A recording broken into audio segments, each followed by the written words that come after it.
Hello, everybody. Welcome back to another 2024 presidential election prediction. Today, I have YouTubers PewDiePie and Jacksepticeye against activist Greta Thunberg and incumbent New York Congresswoman Alexandria Ocasio-Cortez, whose name I shortened.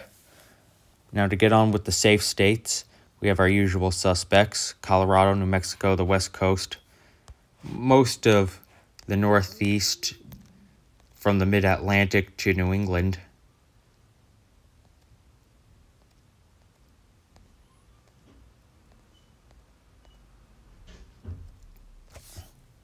And New York, of course. There we go. Illinois, Hawaii. It's about 200 hold up. It's about 198 safe electoral votes there. PewDiePie isn't terribly right-wing, though I believe that he will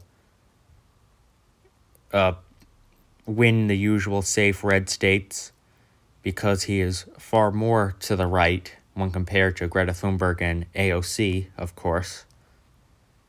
So that leaves these toss-ups. And Louisiana is also safe.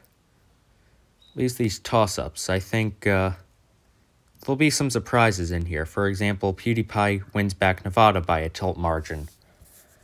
He is far more liberal than President Trump, President George W. Bush even, who won the state in 2004.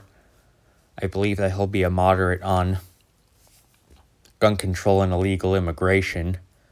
That will help him here. And in the Arizona suburbs, too, the McCain family is more likely to embrace him as a candidate than they did President Trump. And it'll be the case in Georgia, partially due to this controversial new voting bill. Didn't mean to do that. But, yeah, so these are states that the Republican Party will win back after losing them in 2020. I think Florida will be a usual lean margin. Ron DeSantis, I think, is a popular, well-known figure here and will campaign vigorously for a Republican candidate. Alaska will be its usual 10-point margin or so. South Carolina is safe. Georgia is lean. I didn't mean to do that. This is very annoying. I'm recording on a cell phone right now. I think the biggest surprise is that the Rust Belt is going back into the GOP column by a lean margin.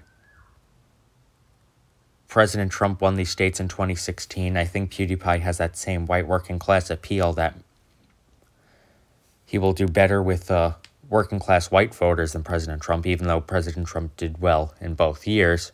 I think that'll be enough to flip these states back into the GOP column. He'll win Minnesota, too, for the same reason. Minnesota isn't as right-leaning as these other three states, so it is a state that the Democratic Party has to be aware of, and I think in this election they'll ultimately lose for the first time since 1972, actually, with George McGovern from the neighboring state of South Dakota actually being defeated here.